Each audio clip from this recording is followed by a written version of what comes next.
मेरे चालाक भाई ने मुझे 105 मिलियन देकर अपनी जगह एक अमीर औरत से ब्लाइंड डेट पर जाने को कहा। उसने मुझे उसकी तरह बर्ताव करने और उस अमीर औरत की हर बात मानकर उसका दिल जीतने की हिदायत दी थी। मैं गया तो सही, लेकिन मैं उस बेवकूफ की तरह बर्ताव करने वाला नहीं था। मेरे पास 35,000 अरब की संपत्ति वाली इस खूबसूरत अमीर औरत से मिलने का अपना एक अलग तरीका था।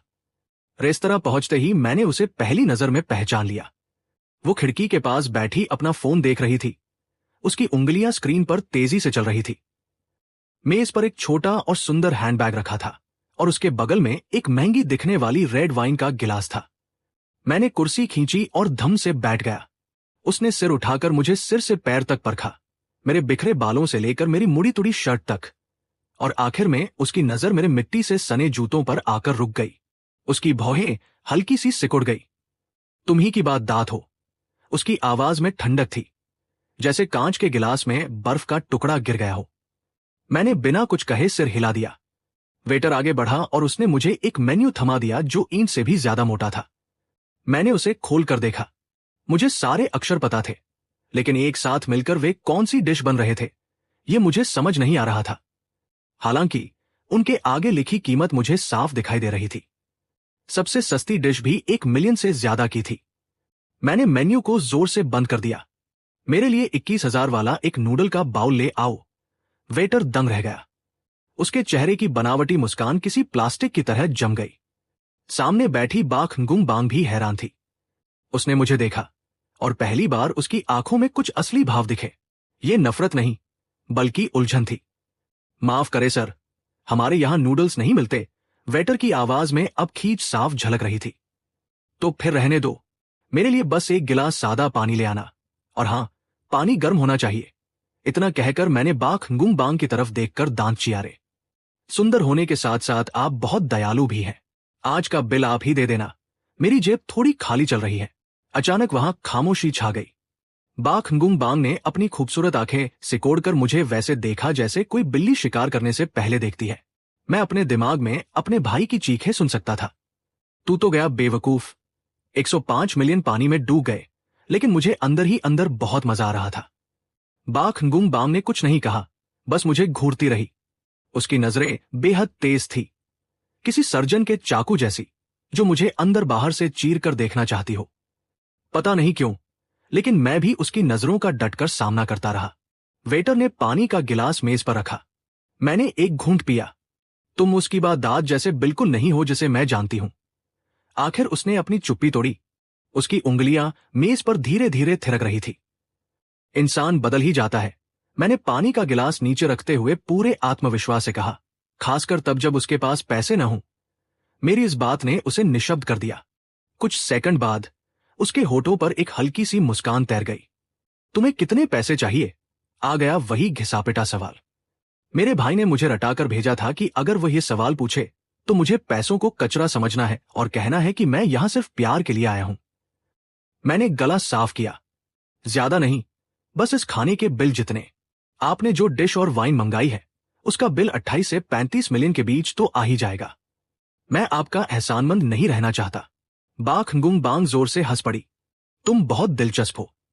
मैंने ऐसे लोग देखे हैं जो मुझसे पैसे ऐंठना चाहते हैं, और ऐसे भी जो खुद को महान दिखाते हैं, लेकिन तुम्हारी तरह बेशर्म होकर मुफ्त की रोटियां तोड़ने वाला मैंने पहली बार देखा है।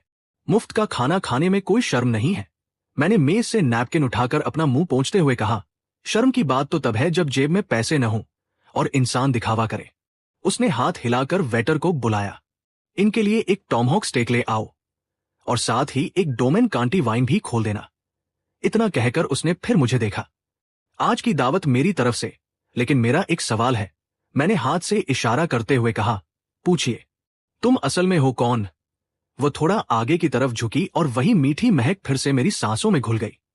की बात दाद तुम्हारी तरह नहीं है। उसमें इतनी हिम्मत नहीं है। मेरी धड़कन एक पल के लिए रुक गई। इतनी जल्दी भंडाफोड़ हो गया? लेकिन मैंने अपने चेहरे पर जरा भी शिकन नहीं आने दी। मैं ही की बात दात हूं। यकीन न हो तो मेरा आईडी कार्ड देख लीजिए। उसने सिर हिलाया। कोई जरूरत नहीं है। इंसान चाहे कितना भी अच्छा रूप क्यों न धर ले, उसकी आंखें कभी झूठ नहीं बोलती। उसकी आंखों में सिर्फ लालच और चापलूसी थी, और तुम्हारी आंखों में वह जैसे कोई सही शब्द ढूंढ रही थी, जल्दी से खाकर भागने की जल्दी है। मेरी हंसी छूट गई। हंसिए मत, ये कोई अच्छी बात नहीं है। भूख से मेरे पेट में चूहे कूद रहे हैं, तो क्या मैं जल्दी से खाकर निकल नहीं सकता? स्टेक आ गया, हड्डी के साथ एक बहुत बड़ा टुकड़ा। मैंने चाकू कांटा उठाया और बेढंगे तरीके से एक छोटा सा टुकड़ा काटकर मुंह में डाल लिया। स्वाद ठीक ठाक था, बस थोड़ा अजीब लग रहा था। तुम्हें मेरे गुस्सा होने का डर नहीं है? उसने वाइन का गिलास उठाया और उसे धीरे से हिलाया। मुझे गुस्सा दिलाने से तुम्हें कोई फायदा नहीं होगा। आह! मैंने मुंह का गोश्त निगला और एक घूंट पानी पिया। डर तो लगता है, लेकिन भूखे पेट तो नहीं रहा जा सकता। और वैसे भी आप मेरा क्या बिगाड़ लेंगी? गुंडे बुलवाकर मुझे पिटवा देंगी या मुझे इस शहर से ही गायब करवा देंगी? मैंने बहुत गंभीरता से उसकी तरफ देखा और कहा, मिस बाख, हम दोनों समझदार हैं। आपने मेरे भाई को सिर्फ इसलिए चुना क्योंकि वह सीधा साधा है, जिसे आसानी से काबू किया जा सकता है और वह आपकी कुछ खास जरूरतें पूरी कर सकता है। और मेरे भाई ने भी आपको सिर्फ आपके पैसों के लिए चुना था। हम दोनों ही यहां बिकने आए हैं, बस हमारे बिकने का तरीका अलग है। तो फिर ये भोलापन और मासूमियत का नाटक क्यों? मेरी बातें बहुत चुभने वाली और कड़वी थी। मैंने देखा कि उसका चेहरा धीरे धीरे सख्त हो रहा है। तुम्हें पता है तुम क्या कह रहे हो? उसकी आवाज से अब हंसी गायब हो चुकी थी और सिर्फ एक जमा देने वाली ठंडक बची थी। मुझे पता है। मैंने स्टेक काटना जारी रखा और मजे से खाने लगा। मैंने जो कुछ कहा वो सच है, और सच हमेशा कड़वा होता है। क्या तुम मरना चाहते हो? ये शब्द उसने जैसे दांत पीसते हुए कहे। मैंने चाकू कांटा नीचे रखा और मुंह पोंछा। नहीं। मैंने सीधा उसकी आंखों में देखा और एक एक शब्द चबाकर कहा, मैं सिर्फ जीना चाहता हूं। सिर उठाकर जीना चाहता हूं। बिना किसी के सामने झुके हम दोनों एक दूसरे को घूरते रहे और हवा में तनाव फैल गया। मुझे लगा कि मेरे 175 मिलियन पूरी तरह से डूब चुके हैं और शायद मुझे अब मार भी खानी पड़े। लेकिन ताज्जुब की बात यह थी कि मुझे बिल्कुल भी घबराहट नहीं हो रही थी, बल्कि अंदर ही अंदर एक रोमांच सा महसूस हो रहा था। बहुत देर बाद उसने अचानक अपना फोन उठाया और एक नंबर डायल किया। मुझे एक आदमी के बारे में जानकारी चाहिए, की बात। उसकी पूरी फाइल मुझे भेजो, यह भी कि उसका कोई भाई है या नहीं। फोन रखकर उसने वाइन का एक घूंट लिया। अब हम एक खेल खेलेंगे। जब तक मेरे लोग तुम्हारी असलियत का पता लगाते हैं, तब तक तुम कोई अच्छी सी कहानी सोच लो कि मैं तुम्हें इस खिड़की से नीचे क्यों न फेंक दूं। मैंने उसकी नजरों के इशारे पर खिड़की के बाहर देखा। 38वीं मंजिल से गिरने पर तो लाश का एक टुकड़ा भी नहीं मिलेगा। मैंने पानी का गिलास उठाकर एक और घूंट पिया। ठीक है, तो चलो बात करते हैं। अगर मेरी कहानी अच्छी हुई तो क्या मैं इस स्टेक को पैक कराकर घर ले जा सकता हूं? बाख गुंगबांग 3 सेकंड तक मुझे हैरानी से देखती रही और फिर जोर से हंस पड़ी। इस बार वह पहले से भी ज्यादा जोर से हंसी, जैसे उसकी आंखों में आंसू ही आ जाएंगे। बाख गुंगबांग का फोन बजने लगा। उसने फोन उठाया, कुछ सुना और फिर फोन रखकर मुझे देखने लगी। की बात सुओंग, की बात दाद का जुड़वा भाई, एक बेरोजगार आवारा जो दिहाड़ी मजदूरी करके अपना पेट पालता है। तो बताओ, उसने तुम्हें अपनी जगह बलि का बकरा बनने के लिए कितने पैसे दिए थे? मैंने स्टेक का आखिरी टुकड़ा अपने मुंह में डाल लिया। सिर्फ 175 मिलियन के लिए तुम मुझसे इस तरह बात करने की हिम्मत कर रहे हो? उसने भौहें सिकोड़ी, जैसे उसे ये रकम बहुत मजाक लग रही हो। तो और क्या? क्या आपको लगता है मैंने ये प्यार के लिए किया है? मिस बाख, क्या आपको इस बात पर यकीन है? उसने कुछ नहीं कहा, बस अपनी तेज नजरों से मुझे परखती रही। तभी रेस्तरां के दरवाजे पर कुछ शोरगुल हुआ। 2 आदमी और एक औरत अंदर आए। आगे चलने वाला आदमी एक चमकदार सफेद सूट पहने हुए था। उसके बाल पीछे की तरफ ऐसे चिपके थे जैसे किसी गाय ने चाट लिया हो। ngumbang, तो तुम यहां हो? पास आते ही उसने बाख ngumbang का हाथ पकड़ना चाहा, लेकिन उसने बड़ी चालाकी से अपना हाथ पीछे खींच लिया। उसकी नजर मुझ पर पड़ी और उसकी आंखों में नफरत और तिरस्कार साफ झलक रहा था। ये मेरे दोस्त हैं, की बात, बाख ngumbang ने बहुत ही रूखे स्वर में कहा, लेकिन उसकी नजर मुझ पर थी, जैसे वह देखना चाहती हो कि मैं क्या प्रतिक्रिया देता हूं। दोस्त, मैं अपने मन में इस शब्द पर विचार करने लगा। सफेद सूट वाले आदमी के बगल में खड़ी ज्यादा मेकअप वाली औरत ही करके हंसने लगी। ngumbang, तुम्हारा ये दोस्त तो बहुत ही सादे कपड़े पहनता है, इसे किस सड़क से उठाकर लाई हो? उसके इतना कहते ही वे तीनों जोर से हंस पड़े। मुझे जरा भी गुस्सा नहीं आया, बस शोर बहुत लग रहा था। मैंने अपना पानी का गिलास उठाया, एक घूंट पिया और उस ज्यादा मेकअप वाली औरत को देखा। तुम्हारी नाक टेढ़ी हो गई है। औरत की हंसी एकदम रुक गई। उसने तुरंत अपना हाथ अपनी नाक पर रख लिया। तुम क्या बकवास कर रहे हो? मैं बकवास नहीं कर रहा, मैं तुम्हें बहुत ध्यान से देख रहा हूं। तुम्हारी नाक में जो सिलिकॉन डला है वो थोड़ा खिसक गया है और तुम्हारी ठुड्डी की सर्जरी भी शायद खराब हो गई है। एंगल थोड़ा अजीब लग रहा है, तुम्हें इसे ठीक करवा लेना चाहिए, वरना बारिश में तुम्हारे चेहरे पर पानी रिसने लगेगा। उस औरत का चेहरा गुस्से से लाल हो गया। उसके बगल में खड़े आदमी का चेहरा भी तमतमा गया। बस सफेद सूट वाले ने किसी तरह अपना आपा बनाए रखा, लेकिन उसकी नजरें अब ठंडी हो चुकी थी। ये दोस्त तो बहुत बड़बोला है, पता नहीं किस ऊंचे पद पर काम करते हैं। सड़क किनारे, मैंने सच बोला, और मेरा पेशा है जिंदगी के बारे में विचार करना। फूट। बाख गुंग बांग अपनी हंसी नहीं रोक पाई और जोर से हंस दी। सफेद सूट वाले का चेहरा अब पूरी तरह से उतर चुका था। गुंग बांग, तुम्हें ये अजीब आदमी कहां से मिल गया? उसकी आवाज में पूछताछ वाला लहजा था। क्या इस तरह का इंसान तुम्हारे साथ बैठकर खाना खाने लायक भी है? बाख गुंग बांग ने अपने वाइन के गिलास को हिलाया और कुछ नहीं कहा। उसने गेंद मेरे पाले में डाल दी थी। मैं अपनी जगह से खड़ा हो गया। मैं उस सफेद सूट वाले से आधा सिर लंबा था। मैंने उसके चिपके हुए बालों को देखकर कहा, तुम्हारे सिर पर एक मक्खी बैठी है। वो थोड़ा चौंक गया। कहाँ है? शायद मुझे गलतफहमी हुई। मैंने वापस बैठकर पानी का गिलास उठाया। हो सकता है तुम्हारा सिर इतना चमक रहा हो कि उसकी रोशनी से मेरी आंखें चुंधिया गई हों। सफेद सूट वाले ने तुरंत अपनी मुट्ठी भींच ली। तुम? वह मेरी तरफ उंगली उठाते हुए गुस्से से हकलाने लगा। चू यंग मास्टर, ऐसे लोगों पर गुस्सा मत कीजिए, दूसरे आदमी ने बीच बचाव करते हुए कहा। उसने मुझे चालाकी भरी नजरों से देखा।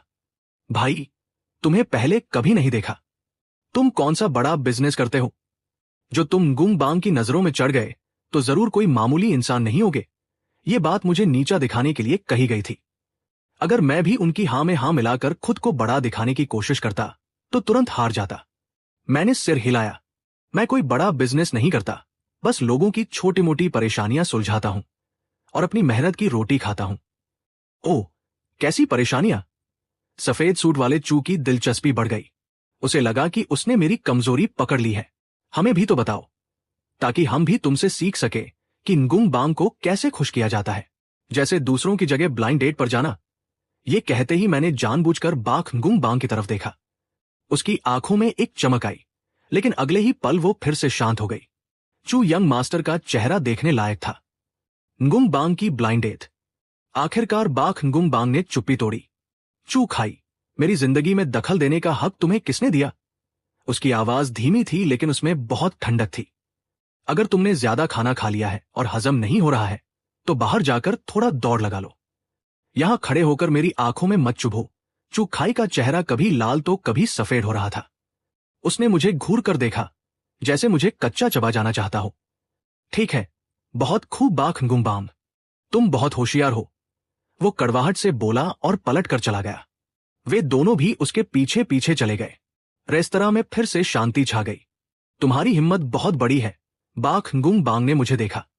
पता नहीं वह मेरी तारीफ कर रही थी या मुझ पर ताना मार रही थी। असल में वे लोग बहुत बेवकूफ हैं। तुम्हें उसके बदले का डर नहीं है।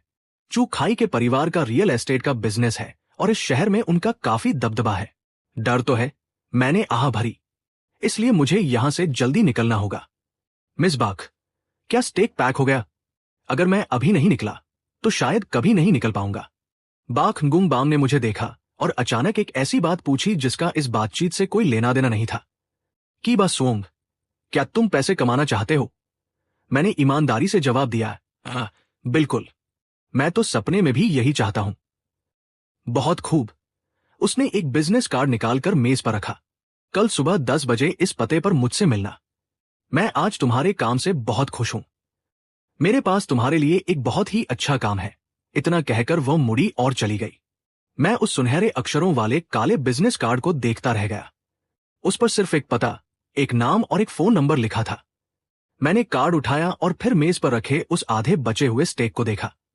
वेटर पहले ही एक डिब्बा लेकर आ चुका था। मुझे अचानक लगा कि आज रात का खाना मेरी सोच से कहीं ज्यादा कीमती था। अगले दिन तय समय पर मैं उस जगह पहुंच गया। वो बाख गुंग बांग की कंपनी थी। रिसेप्शन पर बैठी एक खूबसूरत लड़की ने मुझे देखते ही प्रोफेशनल मुस्कान के साथ पूछा कि मुझे किससे मिलना है। मैंने उसे कार्ड दिया।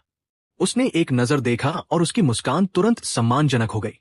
सर, बाक प्रेसिडेंट आपका इंतजार कर रही है, कृपया मेरे साथ आइए। मैं उसके पीछे पीछे एक बहुत बड़े खुले वर्कस्पेस से होता हुआ आगे बढ़ा। हर कोई अपने काम में मगन था। कीबोर्ड की खटर पटर गूंज रही थी, लेकिन किसी ने सिर उठाकर मेरी तरफ नहीं देखा। बाक गुंग बांग का ऑफिस एकदम आखिर में था। दरवाजा खोलकर मैं अंदर गया। बाक गुंग बांग एक बहुत बड़ी डेस्क के पीछे बैठी थी।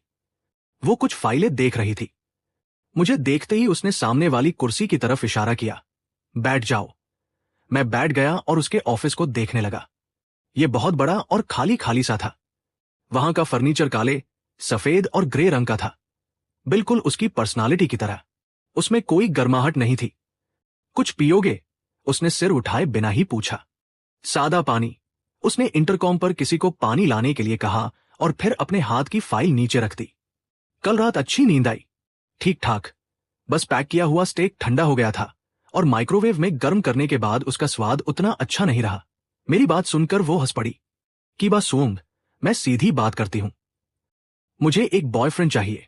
उसने बॉयफ्रेंड शब्द पर जानबूझकर जोर दिया। मैंने पानी का एक घूंट पिया और कुछ नहीं बोला। उसे अपनी बात पूरी करने दी।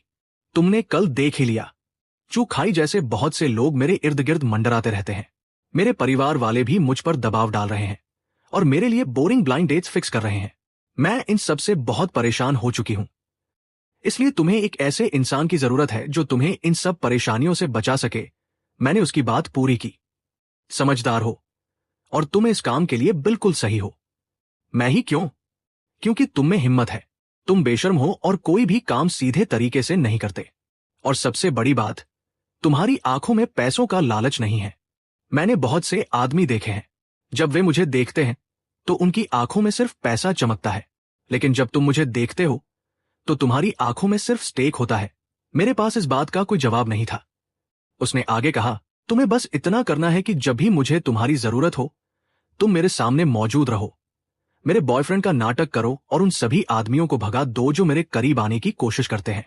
उन्हें अपने तरीके से भगाओ।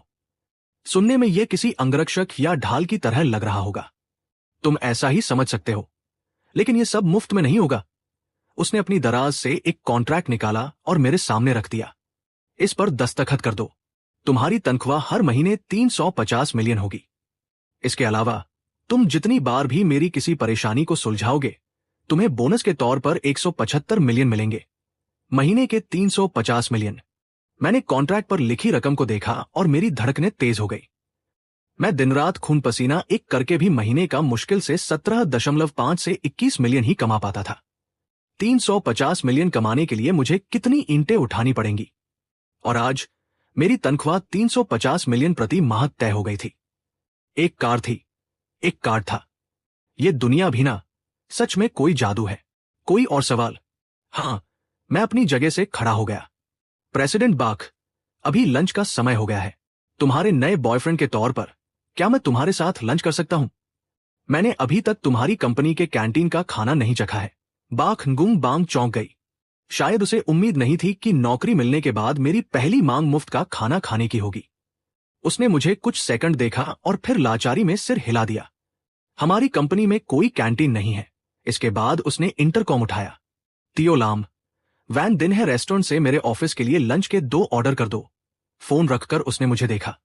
उसकी आंखों में एक तरह की बेब्सी थी, जैसे कह रही हो मैं तुमसे हार गई। की बात सूंग, मुझे थोड़ा थोड़ा पछतावा हो रहा है। मुझे लग रहा है कि मैंने एक बहुत बड़ी मुसीबत मोल ले ली है। मैं मुस्कुराया। प्रेसिडेंट बाक, आप चिंता मत कीजिए। मुझमें अभी भी थोड़ा बहुत पेशेवर उसूल बाकी है। पैसे लेकर काम करना मेरा फर्ज है। आप मुझे खाना खिलाइए, मैं आपकी मक्खियां उड़ाऊंगा। ये एक बराबर का सौदा है। मैं मर्सिडीज जी क्लास चलाकर वापस अपने उस पुराने और जर्जर अपार्टमेंट में पहुंचा। कार बहुत बड़ी थी और मेरी बिल्डिंग का रास्ता बहुत संकरा था। बड़ी मुश्किल से मुझे अपनी कार खड़ी करने के लिए एक जगह मिली। रास्ते भर मोहल्ले के सभी लोगों की हैरान नजरें मुझ पर टिकी हुई थी। मेरा भाई की बात मेरे घर के दरवाजे पर बैठा था। मुझे देखते ही वो मेरी तरफ ऐसे दौड़ा जैसे मैं कोई भगवान हूं। बासूंग, कल तू कहाँ था? मैंने तुझे इतने फोन किए लेकिन तूने उठाया नहीं। कहीं तूने काम तो नहीं बिगाड़ दिया? कहीं मिस बाख ने तेरा पैर तो नहीं कटवा दिया? मैंने चाबी निकालकर दरवाजा खोला और उसकी बातों को नजरअंदाज कर दिया। वो मेरे पीछे पीछे अंदर आ गया। अंदर आते ही उसकी नजर सोफे पर पड़े कपड़ों के ढेर पर गई। उन कपड़ों पर ऐसे ऐसे ब्रांड के लोगो थे जिन्हें मैं पहचानता भी नहीं था। उसकी आंखें फटी की फटी रह गई। तुझे ये सब खरीदने के लिए पैसे कहां से मिले? 105 मिलियन तो मैंने तुझे एडवांस में दिए थे ना। 105 मिलियन में इतना सब कैसे आ गया? उसने एक शर्ट उठाकर उसका प्राइस टैग देखा और उसकी सांस अटक गई। एक शर्ट जो करोड़ों की है। उसने मुझे ऐसे देखा जैसे मैं कोई एलियन हूं। बासुओंग, मुझे सच सच बता, कल तूने आखिर किया क्या? कहीं तूने मिस बाग के साथ वो सब तो नहीं कर लिया? क्या ये पैसे उसने तुझे अपना मुंह बंद रखने के लिए दिए हैं? मैं पानी पी रहा था और उसकी बात सुनकर मेरे गले में पानी अटक गया। क्या तेरे दिमाग में कभी कोई सीधी बात नहीं आती? मैं और वो अब साथ हैं। साथ हैं? की बात दाद का मुंह इतना खुल गया कि उसमें एक पूरा अंडा समा जाए। ये कैसे हो सकता है? क्या तूने उसका काम बिगाड़ नहीं दिया था? तेरे जैसे गरीब भिखारी को उसने कैसे पसंद कर लिया? उसे मेरे जैसे लोग ही पसंद हैं। क्या इसमें कोई बुराई है? मुझे उसे समझाने में कोई दिलचस्पी नहीं थी। कुल मिलाकर बात यह है कि अब से मैं उसका बॉयफ्रेंड हूं। तेरा तो काम तमाम हो गया। की बात दाद जमीन पर धम से बैठ गया। उसकी आंखों में खालीपन था। सब खत्म हो गया। मेरी देवी, मेरी दौलत, सब चला गया। मैंने उसके इस बेवकूफी भरे नाटक को देखकर उसे एक लात मारी। उठ जा, वो सिर्फ एक औरत ही तो है। इतना रोने की क्या जरूरत है? वो सिर्फ एक औरत नहीं है। वो मुझ पर चिल्लाया। वो एक चलता फिरता एटीएम है। हाई सोसाइटी में जाने का एक टिकट है। तुझे क्या समझ आएगा? मुझे सच में कुछ समझ नहीं आ रहा है। मैंने सिर हिलाया। मैंने अपनी जेब से मर्सिडीज की चाबी निकाली और उसके सामने हिलाने लगा। मुझे सिर्फ यही समझ आता है। कि बात दाद की नजरें तुरंत उस चाबी पर चिपक गई। ये मर्सिडीज है। उसकी आवाज कांपने लगी। बाख गुंग बांग ने दी है। उसने कहा कि मुझे आने जाने में आसानी होगी। मैंने चाबी मेज पर फेंक दी। उसे लगा कि मेरे पास जो गाड़ी है वो बहुत खटारा है और उसके रुतबे के हिसाब से ठीक नहीं है। कि बात दांत रेंगते हुए आगे बढ़ा और कार की चाबी को अपने हाथ में ऐसे उठा लिया जैसे वह कोई पवित्र ग्रंथ हो। उसने उसे पलट पलट कर देखा। ये तो सच में जी क्लास है। हे भगवान! उसने अचानक अपना सिर उठाया। अब मुझे देखने का उसका नजरिया पूरी तरह से बदल चुका था। नफरत की जगह अब उसकी आंखों में सम्मान था, बल्कि एक तरह की भक्ति थी। तू सच में मेरा सगा भाई है। उसने मेरे पैरों को कसकर पकड़ लिया। उसके आंसू और नाक बह रहे थे। मुझे भी सिखा दे, तूने आखिर ये सब किया कैसे? तूने उसे कौन सा जादू टोना कर दिया? मैंने उसे खुद से दूर धकेला। इसमें कोई जादू नहीं है। मैंने बस उसे तेरी असलियत दिखा दी और उसे मैं तुझसे थोड़ा ज्यादा पसंद आ गया। मैं उसके लिए कोई कविताएं नहीं लिख सकता, नहीं कोई रोमांटिक गाने गा सकता हूं। मैं रोज उसे गुड मॉर्निंग या गुड नाइट का मैसेज भी नहीं भेज सकता। वो उन इंटरनेट से चुराई गई कविताओं पर कैसे मर मिट सकती है? और तेरे बेसुरे गाने सुनकर तो कोई भी भाग जाए। मैंने बड़ी बेदर्दी से उसे सच्चाई बताई। की बादात, तेरी सबसे बड़ी परेशानी यह है कि तू सच्चा नहीं है। तू बाख गुंग बांग से प्यार नहीं करता, तू उसके पैसों से प्यार करता है। तेरे जैसे लोग उसने बहुत देखे हैं। की बात दांत चुप हो गया, जैसे मेरी बात उसके दिल पर जा लगी हो। और तेरा क्या? क्या तुझे उसके पैसों से प्यार नहीं है? मैंने बहुत ईमानदारी से जवाब दिया, लेकिन मेरा प्यार खुला है। मैंने उसे साफ साफ बता दिया कि मुझे सिर्फ उसके पैसों से मतलब है, और उसने भी मुझे साफ कह दिया कि उसे बस एक ढाल चाहिए। इसे कहते हैं दोनों की रजामंदी। हर किसी को वो मिल रहा है जो उसे चाहिए। की बात दांत मुझे घूरता रहा, जैसे वो मुझे पहली बार देख रहा हो। बासुओंग, तू बदल गया है। इंसान बदल ही जाता है।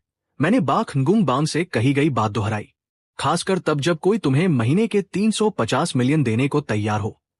मैंने उसके कंधे पर हाथ रखा। ठीक है, अब रोना बंद कर। आज के बाद तेरा भाई तेरा ख्याल रखेगा। बता, तुझे कितने पैसे चाहिए? की बात दांत की आंखें चमक उठीं।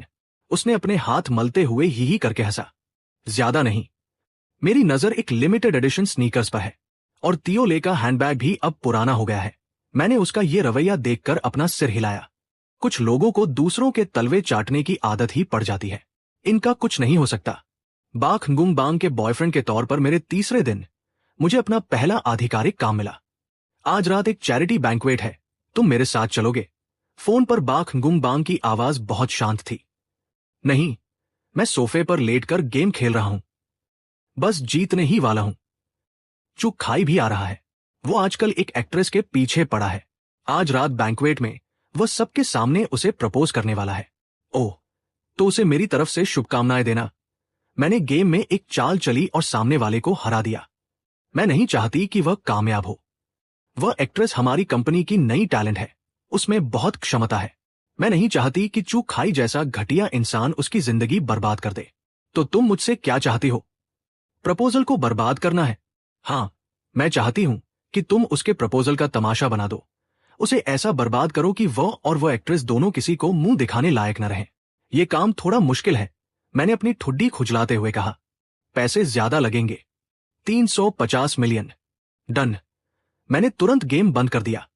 मुझे पता भेज दो, काम हो जाएगा। फोन रखने के बाद मैं सीटी बजाता हुआ अपनी अलमारी के पास गया। बाख गुंग बांग ने मेरे लिए जो सूट खरीदे थे, आज उन्हें पहनने का मौका मिल ही गया। शाम को मैं अपनी मर्सिडीज जी क्लास में ठीक समय पर उस होटल के बाहर पहुंचा जहां बैंक्वेट होने वाला था। जब मैंने वैले को अपनी गाड़ी की चाबी दी तो मुझे लगा जैसे मेरी जिंदगी ही बदल गई है। बाख गुंग बांग पहले से ही मेरा इंतजार कर रही थी। उसके वहां पहुंचते ही हर किसी की नजर उस पर टिक गई। मैं उसके पास गया और बहुत स्वाभाविक तरीके से उसका हाथ पकड़ लिया।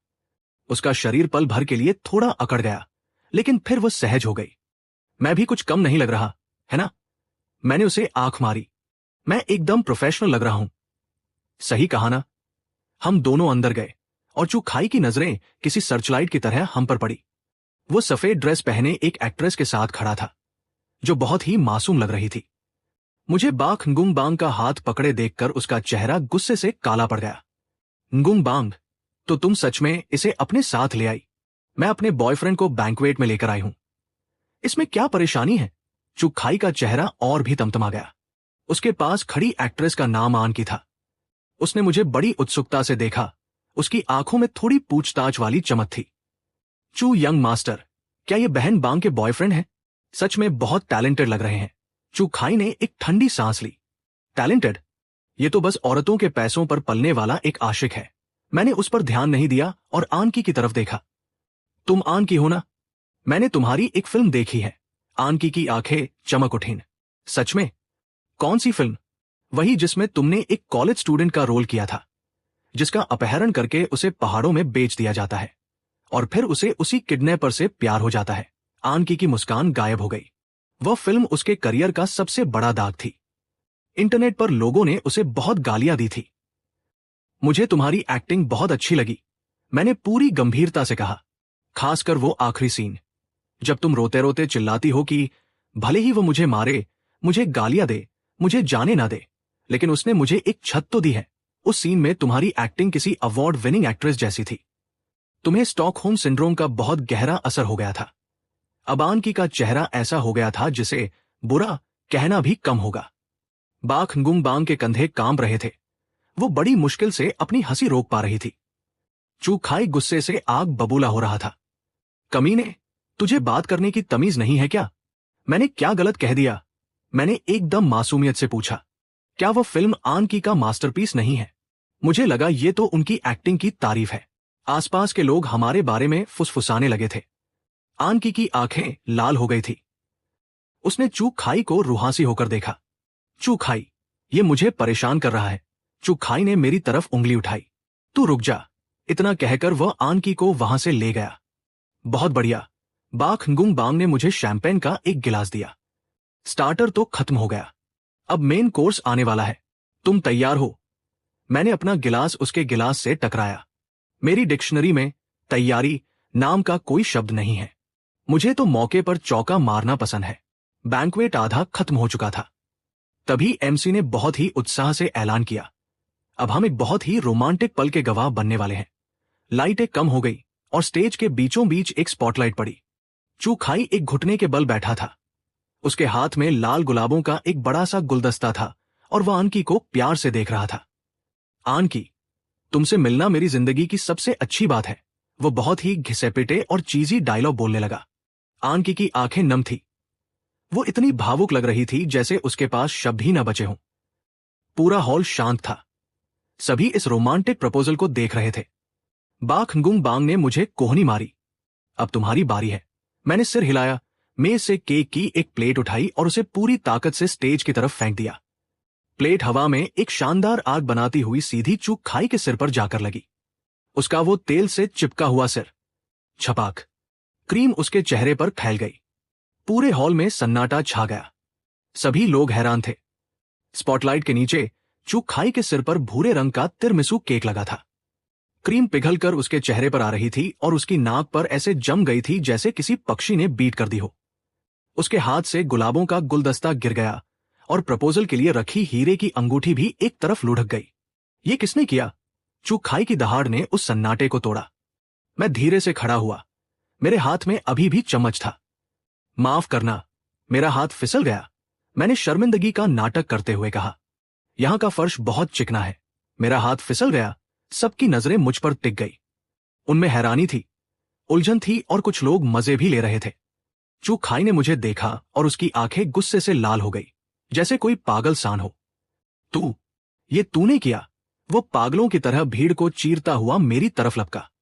कुछ सिक्योरिटी गार्ड्स ने उसे पकड़ने की कोशिश की। मुझे छोड़ दो, मैं इसे जान से मार दूंगा।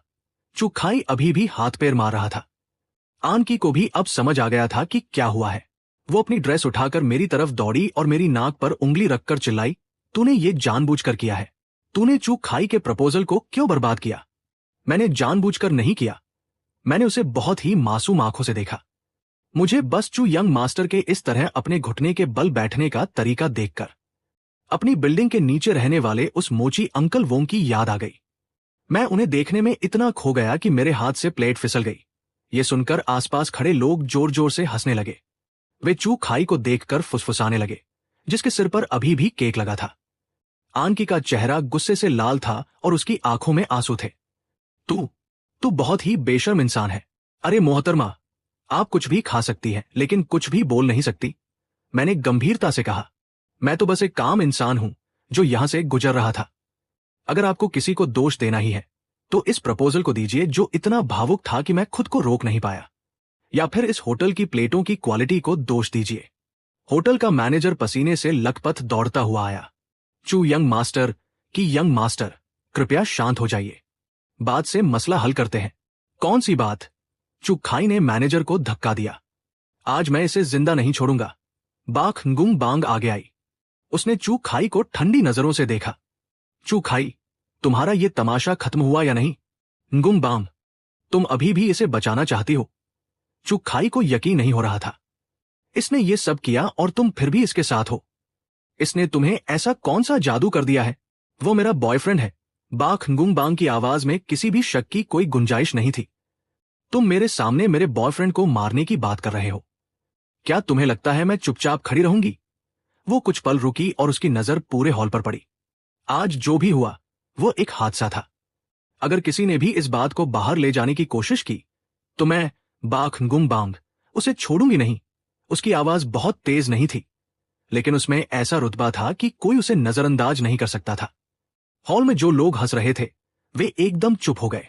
चू खाई ने बाखंगुंग बांग को देखा और फिर मुझे देखा। उसका चेहरा ऐसा लग रहा था जैसे उसने कोई मक्खी निगल ली हो। बाखंगुंग बांग के रहते हुए वह आज मुझे हाथ भी नहीं लगा सकता था। उसने दांत पीसते हुए कहा, मैं तुम्हें देख लूंगा। इतना कहकर उसने अपने सिर से केक पोंछा और रोती हुई आनकी को खींचते हुए वहां से चला गया। उसने पीछे मुड़कर भी नहीं देखा। एक शानदार प्रपोजल एक बहुत ही भद्दे मजाक में बदल गया था।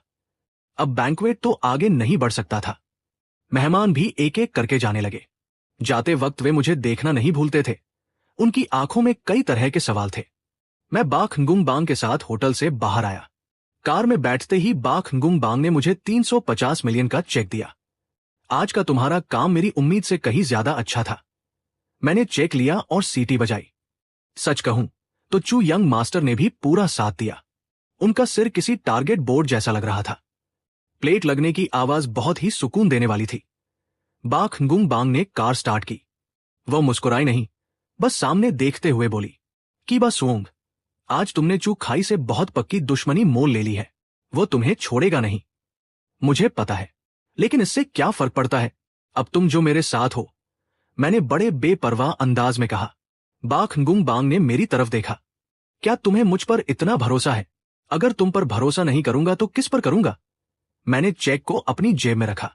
अब हम दोनों एक ही कश्ती में सवार हैं। अगर मैं डूबा तो तुम भी डूबोगी। बाखंगुम बांग चुप रही। कार बहुत तेज चल रही थी। खिड़की के बाहर रात का नजारा तेजी से पीछे छूट रहा था। बहुत देर बाद मैंने उसे धीरे से बड़बड़ाते सुना कि बस सूंघ, तुम सच में पागल हो। मैं मुस्कुराया। तारीफ के लिए शुक्रिया। चू खाई के प्रपोजल को बर्बाद करने के बाद मैंने कुछ दिन बहुत शांति से बिताए। मैं अपनी जी क्लास लेकर सब्जी खरीदने जाता और घर पर गेम खेलता। मेरी जिंदगी किसी राजा से कम नहीं थी। की दात कई बार मुझसे मिलने आया। हर बार वह मेरी चापलूसी करता और बातों बातों में मुझसे कहता कि मैं उसे भी बड़ी पार्टियों में ले जाऊं। वो मुझसे कुछ पैसे भी ऐंठना चाहता था, लेकिन मैं हर बार उसे भगा देता। आज जब मैं मोहल्ले में ओंग चोंग के साथ चेस खेल रहा था, तभी बाखंगुम बांग का फोन आया। तुरंत मेरे घर आ जाओ। उसकी आवाज रोज से ज्यादा परेशान लग रही थी। बहुत बड़ी मुसीबत हो गई है। मेरे घरवाले आ गए हैं। मैंने फोन रखा, ओंग चोंग को अलविदा कहा और अपनी जी क्लास लेकर बाखंगुम बांग के घर की तरफ निकल पड़ा। वह एक आलीशान विला में रहती थी। वहां की सिक्योरिटी किसी मिलिट्री बेस जैसी थी। जब मैंने बाखंगुम बांग का नाम लिया, तभी उन्होंने मुझे अंदर जाने दिया। उसका विला बहुत बड़ा था। वहां एक बगीचा और एक स्विमिंग पूल भी था। जब मैं अंदर गया तो लिविंग रूम में काफी लोग बैठे थे। एक अधेड़ उम्र का आदमी जो बहुत ही रौबदार लग रहा था, वो शायद बाखंगुम बांग का पिता था। एक अधेड़ उम्र की औरत जो बहुत सजी धजी थी और बार बार आहें भर रही थी, शायद वह उसकी मां थी। उनके पास एक 27 से 28 साल का नौजवान बैठा था। उसने बहुत महंगे कपड़े पहने थे, लेकिन उसकी आंखों में चालाकी भरी हुई थी। बाखंगुम बांग सोफे पर बैठी थी। उसका चेहरा उतरा हुआ था। मुझे अंदर आते देख सबकी नजरें मुझ पर टिक गई। तो यही है वो तुम्हारा बॉयफ्रेंड जिसके बारे में तुम बात कर रही थी? उस अधेड़ उम्र के आदमी ने कहा।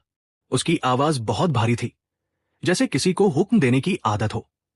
बाखंगुम बांग ने सिर हिलाया। मॉम, डैड, भैया, ये की बात सोंग है, मेरा बॉयफ्रेंड।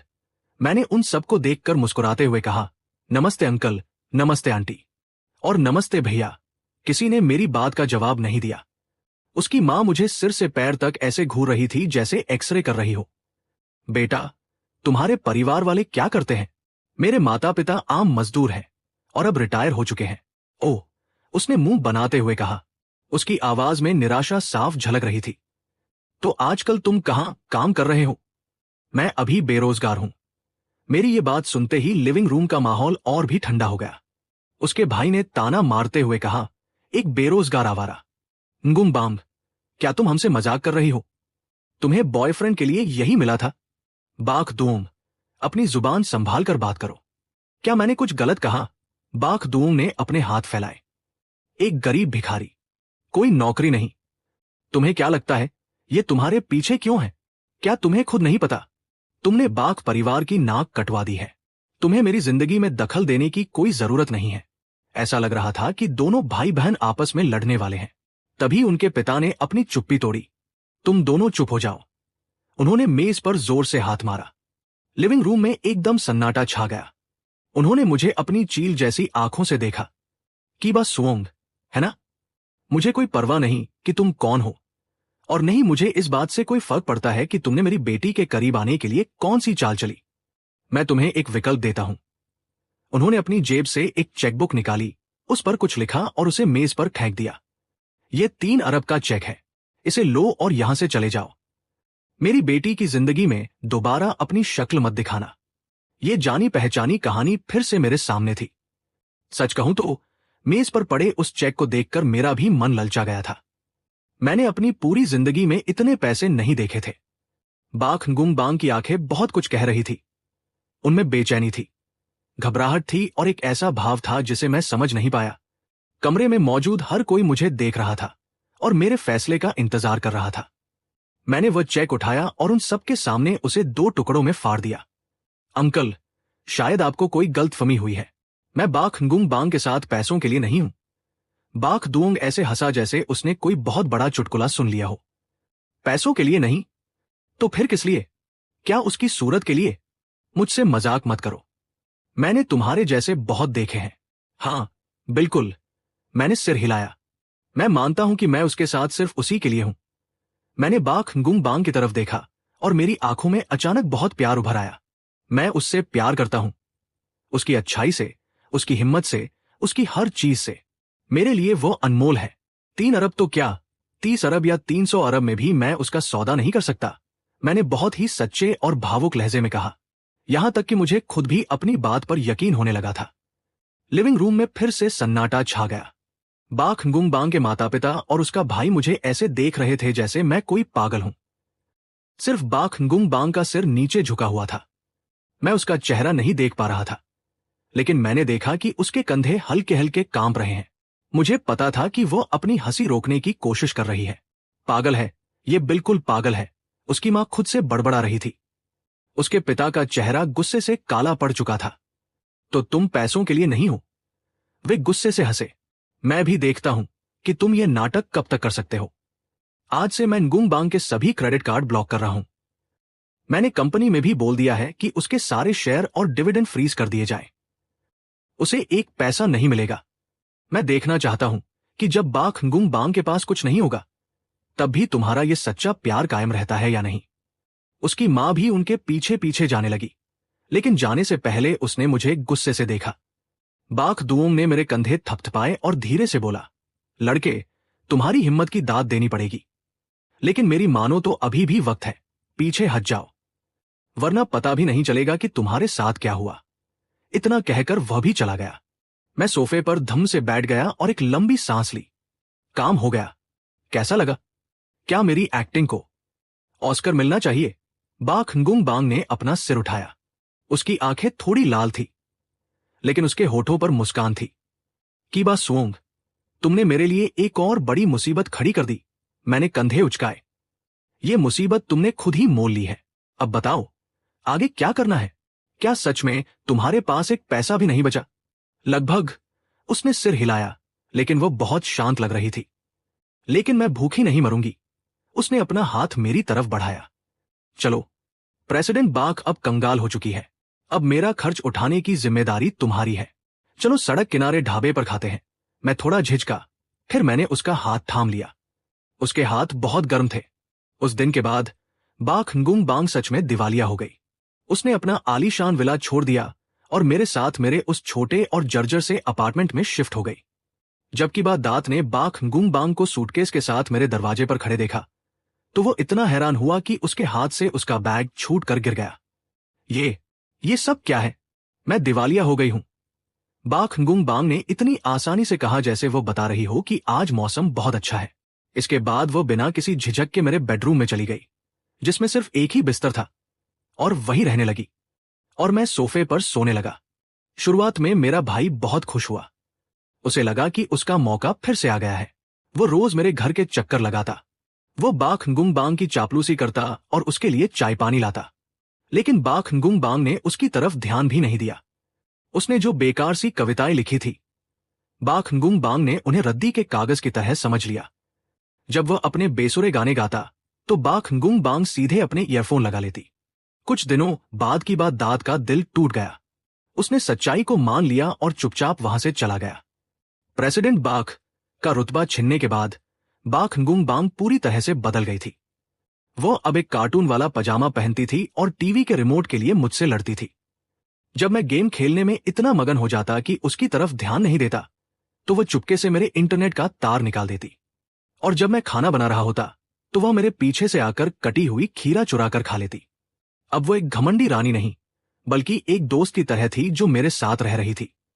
एक ऐसी दोस्त जो थोड़ी परेशान करने वाली थी, लेकिन मुझे बुरी नहीं लगती थी। उस रात मैं आधी रात तक गेम खेलता रहा। जब मैं पानी पीने के लिए लिविंग रूम में आया, तो मैंने देखा कि बाख गुंग बांग बालकनी में अकेली बैठी बाहर का नजारा देख रही है। मैं उसके पास गया और उसे एक बियर का कैन दिया। कुछ सोच रही हो? उसने बियर ली और एक घूंट पिया। कुछ नहीं, बस सोच रही थी कि ये जिंदगी भी कितनी अच्छी है। इसमें क्या अच्छा है? पैसे नहीं है, रहने के लिए बड़ा घर नहीं है, और तुम्हें मेरे जैसे बेरोजगार के साथ एक ही छत के नीचे रहना पड़ रहा है। लेकिन ये बहुत सुकून भरा है। उसने पलटकर मुझे देखा। अंधेरे में उसकी आंखें चमक रही थी।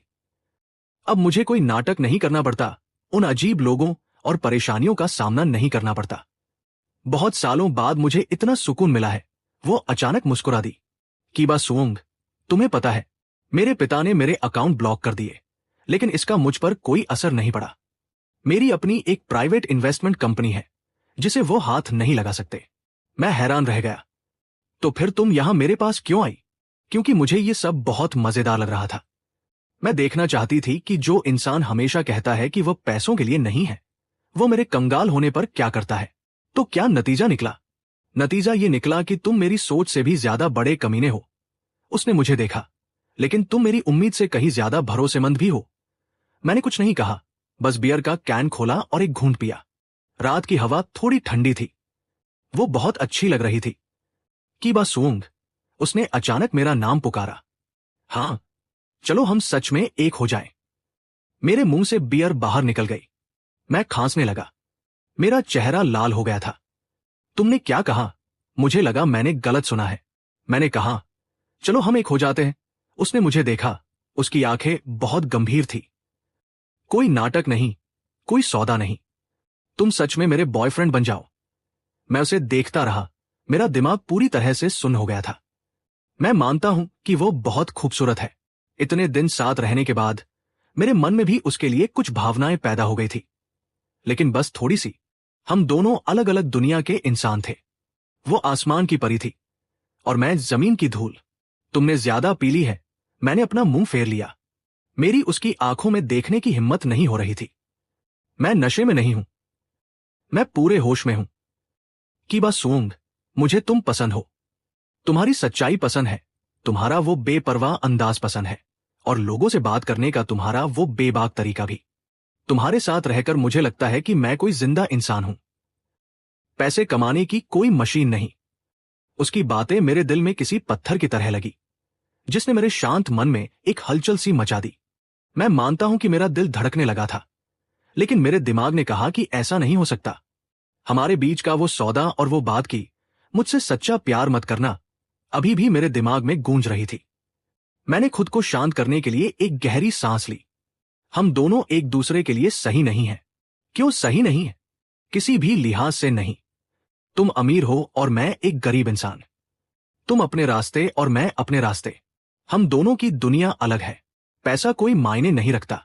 पैसा नहीं, लेकिन आत्मसम्मान तो मायने रखता है। मैंने उसकी तरफ देखा। मैं सच कह रहा हूं। मैं पैसों के लिए तुम्हारा बॉयफ्रेंड होने का नाटक कर सकता हूं, लेकिन मैं पैसों के लिए तुम्हारा असली बॉयफ्रेंड नहीं बन सकता। अगर मैंने ऐसा किया तो मैं खुद अपनी नजरों में गिर जाऊंगा। बाख गुंग बांग चुप रही। उसकी आंखों में निराशा की एक झलक दिखाई दी, लेकिन तुरंत ही उसने सब समझ लिया। मैं समझ गई। मुझे माफ कर दो, मैंने जल्दबाजी कर दी। इतना कहकर वो मुड़ी और अपने कमरे में चली गई।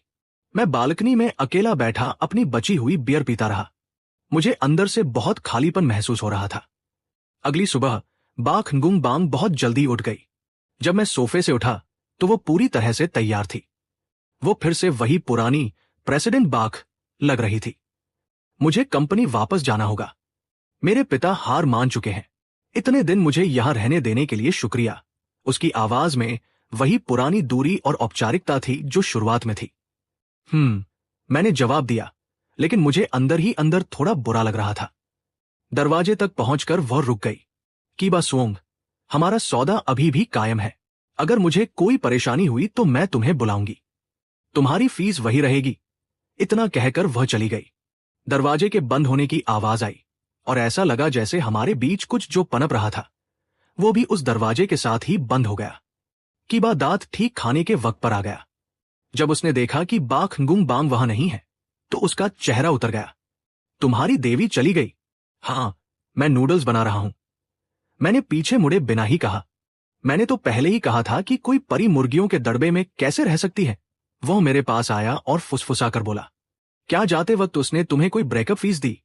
मैंने नूडल्स निकाले, उन पर सॉस डाला और उसकी बात पर ध्यान नहीं दिया। तुझे क्या हो गया है? तू इतना उदास क्यों है? उसने मेरी उदासी को भांप लिया था। झगड़ा हुआ क्या? नहीं। तो क्या उसने तुझे छोड़ दिया? मैंने मेज पर जोर से अपनी चॉपस्टिक्स पटकी।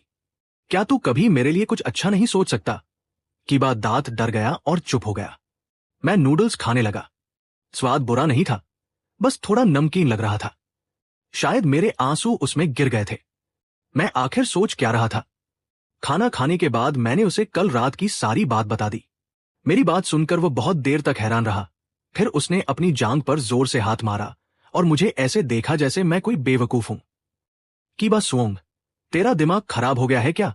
35,000 अरब की मालकिन ने तुझे प्रपोज किया और तूने उसे मना कर दिया। किस लिए? अपने उस 2 कौड़ी के आत्मसम्मान के लिए। तुझे कुछ समझ नहीं आता। मुझे सच में समझ नहीं आता। मुझे बस इतना पता है कि तूने अभी अभी 350 अरब का नुकसान कर लिया है।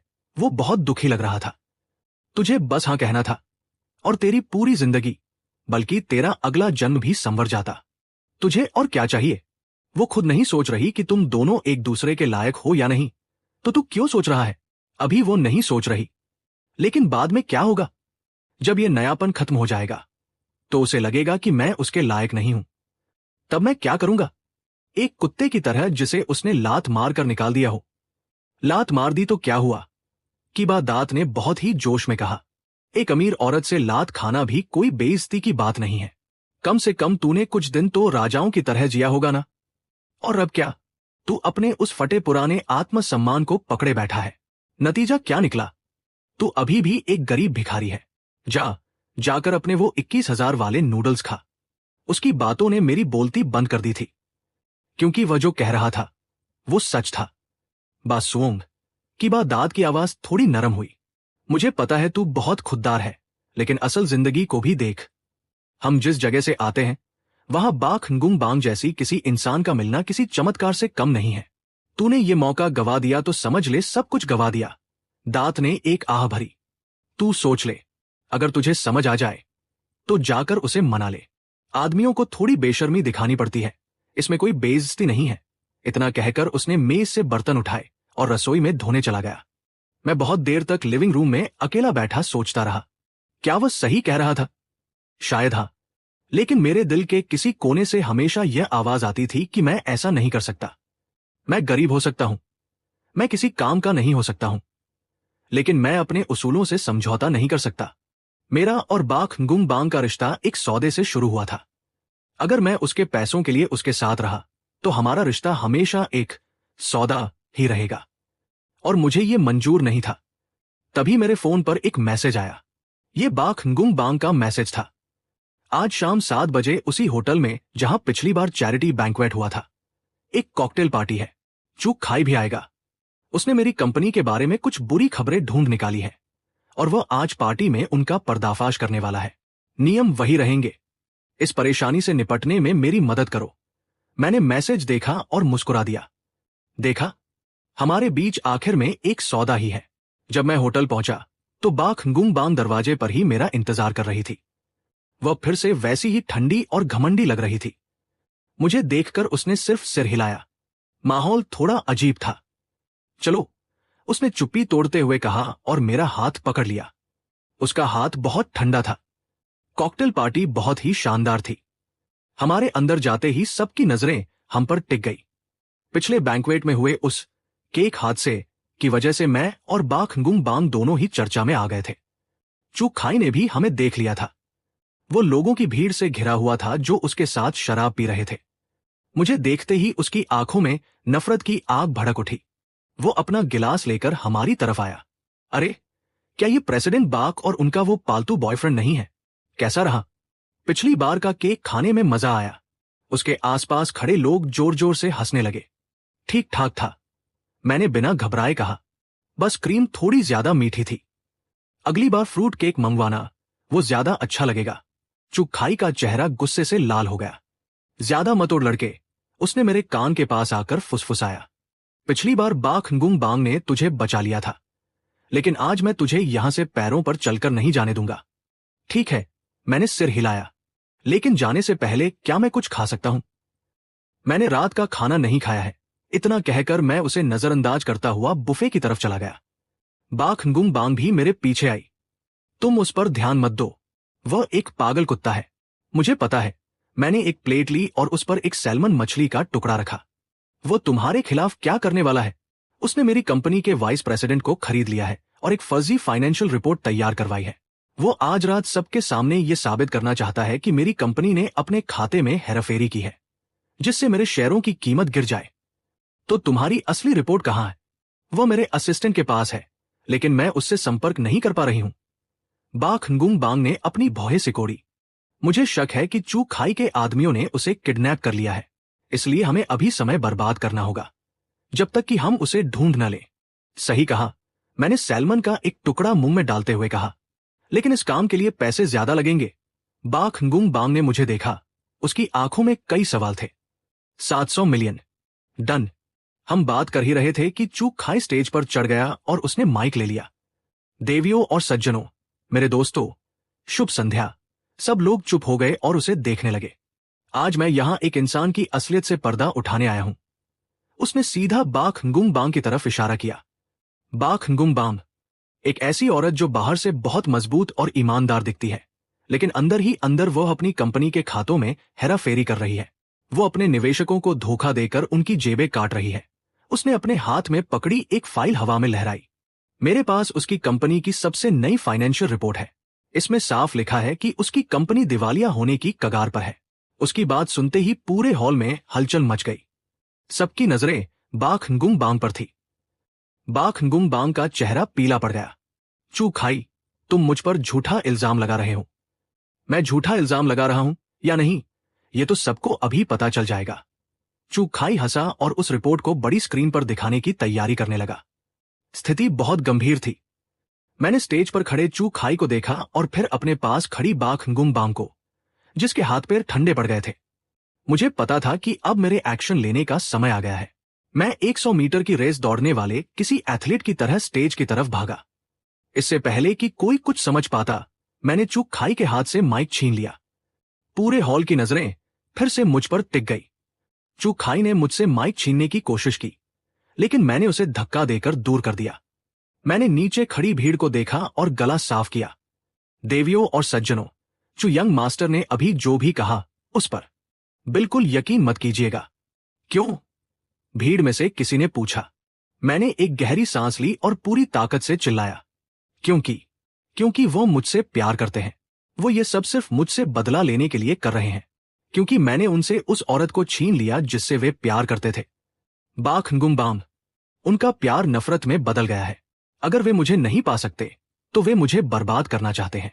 क्या आपको नहीं लगता कि वो पागल हो गए हैं? सभी लोग हक्के बक्के रह गए। चू खाई तो जैसे पत्थर का बन गया। वह जमीन पर पड़ा था और मेरी तरफ उंगली उठा रहा था। उसका मुंह खुला का खुला रह गया था, लेकिन उसके मुंह से एक शब्द नहीं निकल रहा था। मैंने उसकी तरफ ऐसे देखा जैसे मुझे उस पर बहुत तरस आ रहा हो। चू खाई, मैंने बहुत ही दुख भरे स्वर में कहा, मुझे पता है कि तुम मुझसे प्यार करते हो, लेकिन प्यार के मामले में जोर जबरदस्ती नहीं की जा सकती। मेरे पास अब गुंग बांग है, हम दोनों एक नहीं हो सकते। तुम मुझे भूल जाओ। इतना कहकर मैंने उसे आंख भी मारी। चू खाई की आंखें बाहर आ गई और वो वहीं बेहोश होकर गिर पड़ा। चू खाई को उसके आदमी उठाकर ले गए। बिजनेस की एक सोची समझी चाल को मैंने बहुत ही मजाकिया तरीके से नाकाम कर दिया था। अब यह कॉकटेल पार्टी भी आगे नहीं चल सकती थी। बा खंगुंग बांग मुझे खींचते हुए वहां से ले गई, जबकि लोग हमें ऐसे देख रहे थे जैसे उनका जबड़ा ही जमीन पर गिर गया हो।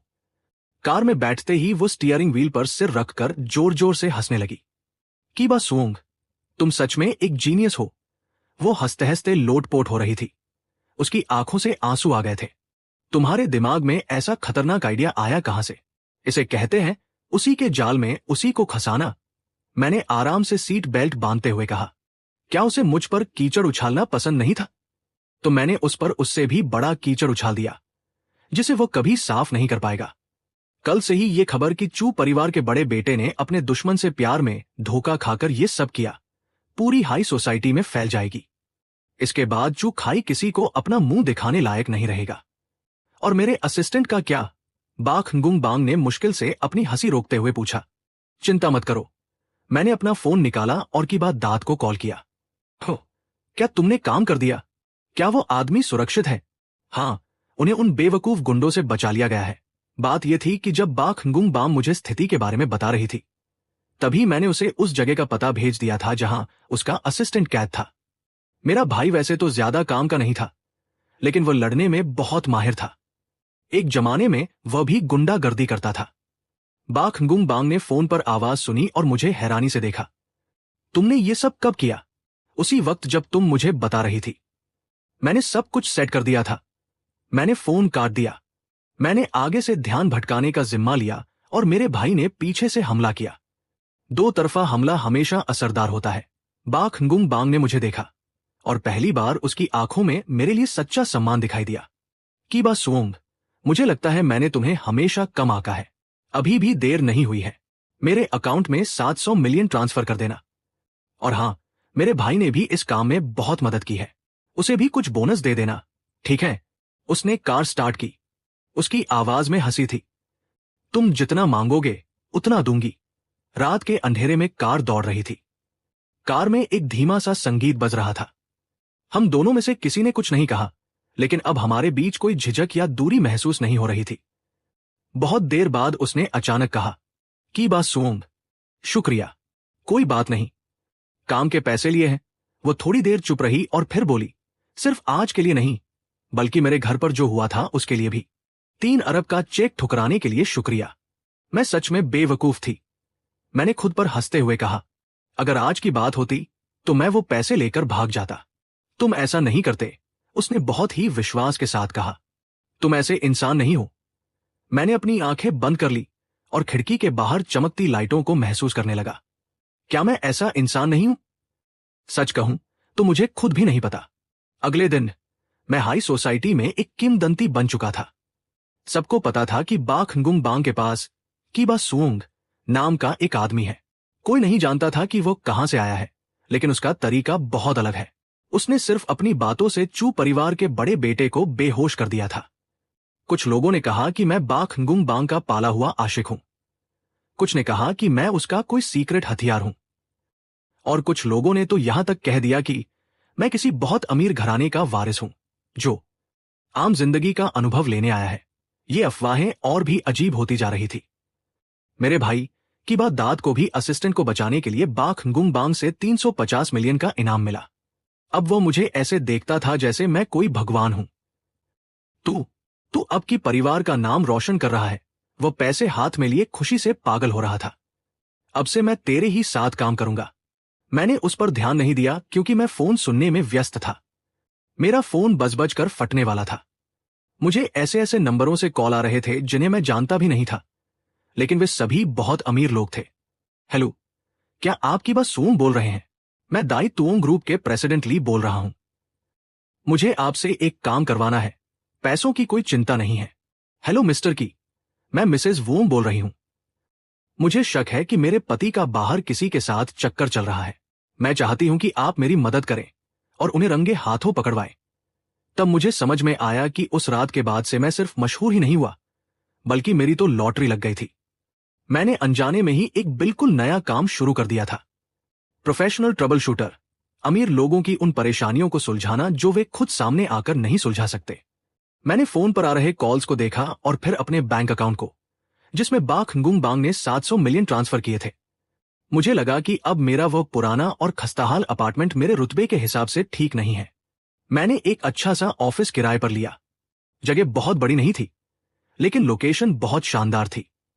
मैंने एक कंपनी भी रजिस्टर करवा ली। उसका नाम बहुत ही सीधा सादा रखा, new consultancy the trouble destroyer. उद्घाटन के दिन सिर्फ हम दोनों भाई थे। मैं कंपनी का सीईओ और मुख्य ट्रबल शूटर था। मेरा भाई कीबा दात कंपनी का सिक्योरिटी हेड और ड्राइवर था। बाख गुंग बांग ने फूलों का एक गुलदस्ता भेजा। उस पर लिखा था, उद्घाटन की शुभकामनाएं, खूब तरक्की करो, तुम्हारे पहले ग्राहक की तरफ से प्यार। भाई, क्या हमारी कंपनी चल पाएगी? कीबा दात खाली ऑफिस को देखकर थोड़ा घबरा रहा था। चिंता मत कर, मैं अपनी नई बॉस वाली कुर्सी पर पैर रखकर बैठा था। हम हाई एंड ग्राहकों के साथ काम करेंगे। अगर काम नहीं मिला तो कोई बात नहीं, लेकिन अगर एक काम मिल गया तो 3 साल तक बैठकर खाएंगे। मेरी बात पूरी भी नहीं हुई थी कि ऑफिस का दरवाजा खुला। एक बहुत ही सजी धजी महिला, जिसने बहुत सारे गहने पहने हुए थे, मटकती हुई अंदर आई। क्या यही द ट्रबल डिस्ट्रॉयर? मैंने और की बात दात ने एक दूसरे को देखा। हम दोनों की आंखों में खुशी चमक रही थी। हमारा पहला काम आ गया था। मैंने उन्हें बैठने का इशारा किया। जी हां, बताइए आपकी क्या परेशानी है। बैठते ही वो महिला रो रो कर अपनी कहानी सुनाने लगी। मेरे पति ने बाहर एक औरत रखी हुई है। वह चुड़ैल अभी 20 साल की भी नहीं है, एक कॉलेज स्टूडेंट है। उसने मेरे पति पर ऐसा जादू कर दिया है कि वह घर ही नहीं आते और मुझसे तलाक मांग रहे हैं। तो आप हमसे क्या चाहती हैं? मैं चाहती हूं कि आप उस चुड़ैल को ऐसा बदनाम करें कि वो खुद मेरे पति को छोड़ दे। ये तो बहुत आसान है। मैंने सिर हिलाया। लेकिन हम परेशानी के हिसाब से फीस लेते हैं। आपका मामला पारिवारिक विवाद का है। हमारी शुरुआती फीस 1 अरब 50 मिलियन है। पैसों की कोई दिक्कत नहीं है, बस काम हो जाना चाहिए। उसने तुरंत 700 मिलियन एडवांस दे दिए। उस महिला के जाने के बाद की बात दांत खुशी से अपने हाथ मलने लगा। भाई, 1 अरब 50 मिलियन, हम तो अमीर हो गए। शांत रह। मैंने उसकी पीठ थपथ पाई। ये तो बस शुरुआत है। जा उस कॉलेज स्टूडेंट के बारे में सारी जानकारी निकाल कर ला। की बात दांत अब बहुत अच्छी तरह से काम करने लगा था। आधे दिन में ही वो सारी जानकारी ले आया। उस लड़की का नाम ले था। वो फिल्म अकादमी में पढ़ती थी और सच में बहुत खूबसूरत थी। उसे सोशल मीडिया पर अपनी सेल्फी और महंगे ब्रांड्स के कपड़े बैग की तस्वीरें पोस्ट करने का शौक था। वह खुद को किसी अमीर घराने की लड़की दिखाने की कोशिश करती थी। तू क्या करने वाला है? क्या तू उसके कॉलेज जाकर तमाशा करेगा? ये तो बहुत ही घटिया तरीका है। मैंने सिर हिलाया। इस तरह की लालची लड़कियों से निपटने के लिए उसी की भाषा में जवाब देना पड़ता है। मैंने की बात आज से सोशल मीडिया पर एक नया अकाउंट बनाने को कहा। प्रोफाइल पिक्चर में मैंने इंटरनेट से निकाली गई एक हैंडसम और मस्कुलर लड़के की फोटो लगा दी। मैंने खुद को एक ऐसा अमीर लड़का बताया जो अभी अभी विदेश से लौटा है और उसके परिवार की सोने की खदानें हैं। उसके बाद मैंने ले की हर पोस्ट को लाइक करना शुरू कर दिया। मेरे कमेंट्स भी बहुत दिखावे वाले होते थे। तुम बहुत खूबसूरत हो। क्या तुम कोई परी हो? मैंने पिछले महीने ऐसा ही एक बैग अपनी नौकरानी को दिया था, लेकिन उसे पसंद नहीं आया। तुम्हारे अपार्टमेंट की सिक्योरिटी बहुत खराब है। क्या मैं तुम्हें शहर के बीचों बीच एक विला गिफ्ट कर दूं, बस हमारी दोस्ती के नाम पर? शुरुआत में ले ने बहुत भाव खाया और कोई जवाब नहीं दिया, लेकिन मेरी पैसों की बारिश के आगे वो कब तक टिक पाती। मैंने की बात दाद से उसकी लाइव स्ट्रीम में जाकर करोड़ों के गिफ्ट भेजने को कहा। इसके बाद ले का रवैया तुरंत बदल गया और उसने खुद मुझे मैसेज करना शुरू कर दिया। उसकी बातों में साफ इशारा होता था। मैंने कुछ दिन उसे नजरअंदाज किया और फिर उसे मिलने के लिए एक 5 स्टार होटल की कॉफी शॉप में बुलाया। जाहिर है मैं वहां नहीं जाने वाला था। मैंने एक एक्टर को किराए पर लिया। वो 60 साल का एक बूढ़ा आदमी था, जिसके बाल उड़ चुके थे, पेट निकला हुआ था और चेहरे पर बहुत तेल था। मैंने उसे किराए पर लाया गया एक महंगा सूट पहनाया, एक नकली सोने की घड़ी पहनाई और उसे उस यंग मास्टर वाले फोन के साथ वहां भेज दिया। मैं और की बात दाद कुछ ही दूरी पर एक दूसरी टेबल पर बैठ गए, तमाशा देखने के लिए। ले ने एक बहुत ही बोल्ड ड्रेस पहनी थी, अच्छा मेकअप किया था और वह ठीक समय पर वहां पहुंच गई। जब उसने देखा कि वह तेल से सना हुआ बूढ़ा आदमी उसे देखकर मुस्कुरा रहा है और हाथ हिला रहा है, तो उसके चेहरे के भाव देखने लायक थे। क्या आप लोंगाओ थेन हैं? ले की आवाज कांप रही थी। हाँ मेरी जान, वो बूढ़ा आदमी अपनी पीली दांत दिखाते हुए हंसा। मैं तुम्हारा गांव थेन हूं। क्या मैं फोटो से ज्यादा मर्दाना नहीं लग रहा? ले का चेहरा पीला पड़ गया। उसने उस बूढ़े के हाथ में चमकती सोने की घड़ी को देखा और फिर पास ही रखे उस बड़े से ब्रांडेड बैग को। उसका चेहरा ऐसा बन गया जैसे उसे 10 दिन से कब्ज हो। क्या हुआ मेरी जान, तुमने मुझे पहचाना नहीं? ये कहते हुए उस बूढ़े ने उसका हाथ पकड़ने की कोशिश की। ले ने अपना हाथ ऐसे पीछे खींचा जैसे उसे करंट लग गया हो। मुझे मत छुओ, वो चिल्लाई। धोखेबाज, तुमने तो कहा था कि तुम एक अमीर जवान लड़के हो। तुम्हारी ये हालत कैसे है? मैं एक अमीर घराने से ही हूं, उस बूढ़े ने बहुत मासूमियत से कहा। मेरे पिता को मुआवजे में बहुत सारे घर मिले थे। मेरी जान, तुम मेरे साथ रहो, मैं तुम्हें दुनिया की हर खुशी दूंगा। इधर आओ, ये बैग मैंने तुम्हारे लिए ही लिया है, एकदम नया मॉडल है। उसने वो बैग उसकी तरफ बढ़ाया। ले ने उस बैग को देखा और फिर उस बूढ़े को। उसे लगा जैसे उसकी दुनिया ही उजड़ गई हो। अगर वह सच में इस बूढ़े के साथ रहने लगी तो उसे रोज इस भयानक चेहरे को देखना पड़ेगा। वो फूट फूट कर रोने लगी और बिना पीछे देखे वहां से भाग गई। मैं और की बात दात ये सब देखकर हक्के बक्के रह गए थे। तेरी ये चाल तो बहुत खतरनाक थी। की बात दात ने मुझे थम्स अप दिखाया। इसे कहते हैं सही जगह पर वार करना। मैंने कॉफी का एक घूंट पिया। उसे प्यार तो चाहिए नहीं था, उसे सिर्फ पैसे चाहिए थे। मैंने उसे बस ये दिखा दिया कि पैसों के पीछे कितनी भयानक सच्चाई छुपी हो सकती है। उसी रात उस महिला का फोन आ गया। उसकी आवाज में खुशी साफ झलक रही थी। मिस्टर की, आप सच में भगवान हैं। आज उस चुड़ैल ने खुद मेरे पति से ब्रेकअप कर लिया और उसने मेरे पति के दिए हुए सारे गिफ्ट भी वापस कर दिए। वो कह रही थी कि उसे अपना सच्चा प्यार ढूंढना है। बाकी के 1 अरब 50 मिलियन तुरंत मेरे अकाउंट में आ गए। मेरी कंपनी का पहला काम बहुत ही शानदार तरीके से पूरा हो गया था। इसके बाद मेरी कंपनी का नाम दूर दूर तक फैल गया। मेरे पास ऐसे ऐसे अजीबोगरीब काम आने लगे जिनके बारे में मैंने कभी सोचा भी नहीं था। किसी को अपने बेटे को समझाना था कि वह अपनी मनमर्जी छोड़कर पुश्तैनी बिजनेस संभाले। किसी को अपनी मंगेतर का टेस्ट लेना था कि क्या वह सच में उससे प्यार करती है। और एक बार तो एक एक्टर ने मुझसे कहा कि मैं उसका कोई छोटा मोटा स्कैंडल बनवा दूं ताकि उसके ठप पड़े करियर को थोड़ी पब्लिसिटी मिल सके। मैं और की बात रोज इन अजीबोगरीब लोगों और उनकी परेशानियों से निपटते थे। हालांकि ये बहुत थका देने वाला काम था, लेकिन इसमें मजा भी बहुत आता था। मुझे लगने लगा था कि मेरा जन्म ही इस काम के लिए हुआ है। मैं बहुत आसानी से इंसानों की कमजोरियां पकड़ लेता था और फिर सबसे सीधे, असरदार और मजेदार तरीके से उनकी परेशानी सुलझा देता था। बाख गुंग बांग मेरी कंपनी की पक्की ग्राहक बन गई थी, लेकिन अब वह मुझे अपने आशिकों को भगाने के लिए नहीं बुलाती थी, बल्कि अपने बिजनेस के दुश्मनों को ठिकाने लगाने के लिए बुलाती थी। एक बार उसके एक दुश्मन ने उसकी कोर टेक्निकल टीम को लालच देकर तोड़ने की कोशिश की। मैंने एक हेड हंटर, नौकरी दिलाने वाला का नाटक किया और उस दुश्मन कंपनी के मैनेजर से मिला। मैंने उसे इतने बड़े सपने दिखाए कि वह सब कुछ छोड़कर अफ्रीका में एक ऐसी हीरे की खदान का मुआयना करने चला गया जो असल में थी नहीं।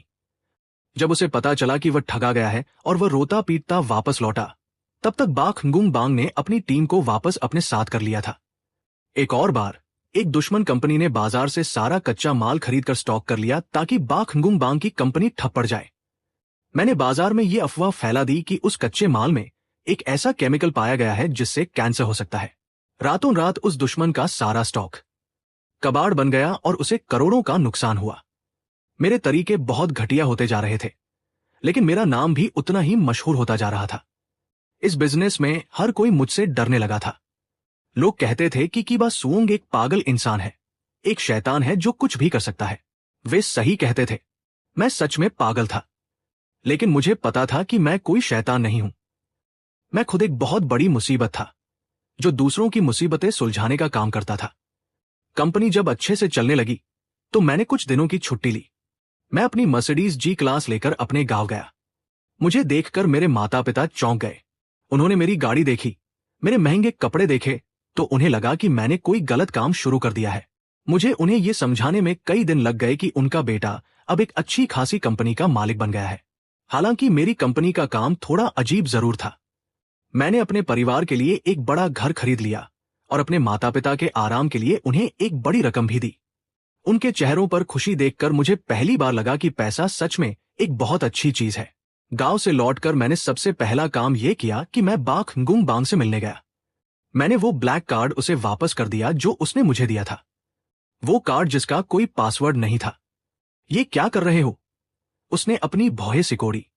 मैंने इसमें से एक पैसा भी नहीं निकाला है। अब ये तुम्हारा है। उसने उस कार्ड को देखा और फिर मुझे, तुम्हारा मतलब क्या है?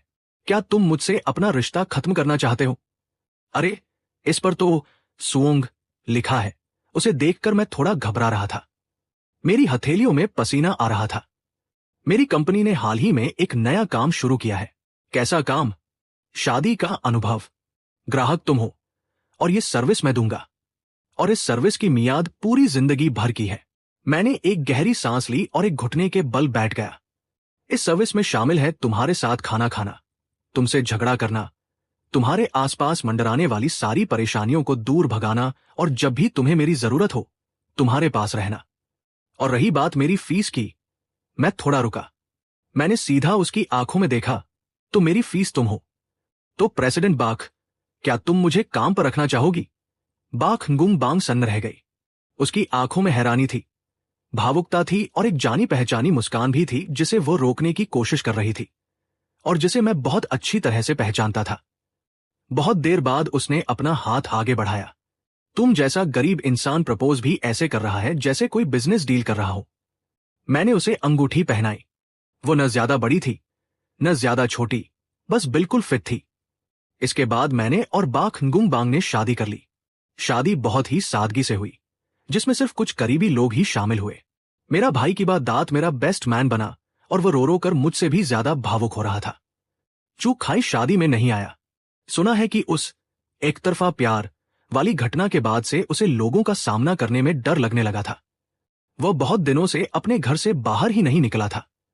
मेरी कंपनी अभी भी चल रही है, मेरा बिजनेस दिन ब दिन बढ़ता जा रहा है, परेशानियां भी बढ़ती जा रही हैं।